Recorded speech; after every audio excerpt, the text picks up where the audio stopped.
This is Reuben Ebrahimoff, and this week's Haftarah is a special one. It's called Hachodesh, or the month. What month? We'll see. It is taken from the book of Ezekiel, chapter 45. Ezekiel, the prophet, you have his name Chazak El, God is Almighty, and this man witnessed the destruction of the temple. He was a Kohen, a priest. He had access to the holy temple. And he was part of the exilees of the Babylonian exile when Nebuchadnezzar destroyed the temple. And his prophecies are probably the most intense spiritual prophecies. For example, the beginning of the book is the Ma'aseh HaMerkavah, the vision of God's heavenly chariot, figurative heavenly chariot, lifting itself up and away from the holy temple. Second part I would like to mention is the middle of the book, which is the very famous story of the Valley of the Dry Bones. But remember, those bones came back together and life came from them. And then finally, the third part of the book, where this Haftarah comes from, is when Ezekiel is shown around the third and final Beit HaMikdash, holy temple, in his prophecy. And this Haftarah describes the dedication offerings, the korbanot, the sacrifices that will be brought in the third and final Beit HaMikdash. So it speaks about a Nasi, president, leader, Mashiach. This is what it's talking about. And that all the people will come to the temple to offer up their sacrifices, and that the Mashiach, the Nasi, will be the one offering them up for God, to God. And the Haftarah explains the different sacrifices that are going to be given to people, to God, by the people. And it mentions specifically the holiday of Sukkot.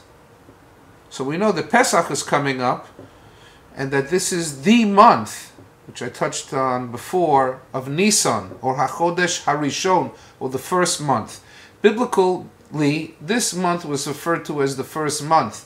Bnei Yisrael had the Geula, the redemption, in this month. And all of us are trying to leave back all the negative energy that is slowing us down. Anything that we're in conflict about, we're trying to remove, as far as Bechira, our choices go, and we're trying to align internally, and then from our internal alignment, we'll interconnect with other people, and everything will be like this magnetic field of alignment, and very miraculous things can happen to us very quickly when we get internally aligned. So now, the Haftarah continues about the halacha, or the rules that the Nasi has to follow as far as when they enter the Beit HaMikdash and how they leave the Beit HaMikdash. And it also talks about the different holidays that they're going to observe in the time of the Mashiach, whether it be Shabbat and Rosh Chodesh.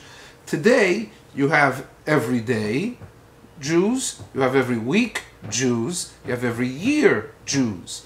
But every month Jews, the women in the Rosh Chodesh groups are far more focused on it. But the men, I think, I would like to suggest, should begin to celebrate Rosh Chodesh as if it was a simcha and a Yom Tov and a holiday.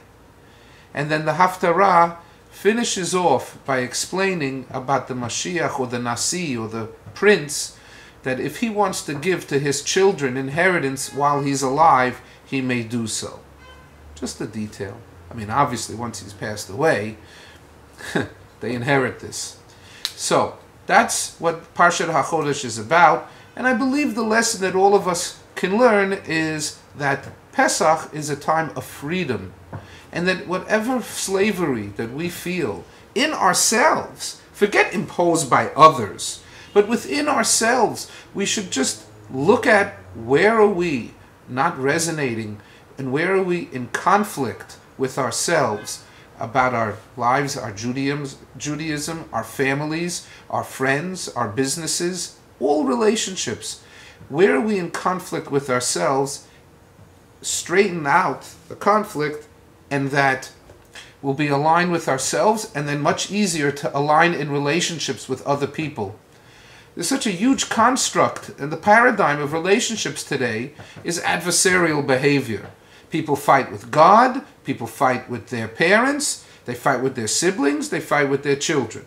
They fight with their bosses, employees, teachers, you name it. Everybody's in a fight. Everybody's adversarial, some of the time.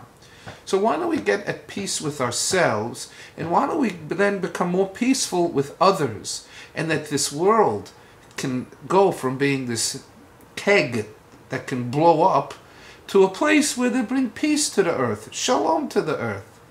Shabbat shalom. Enjoy the Haftarah.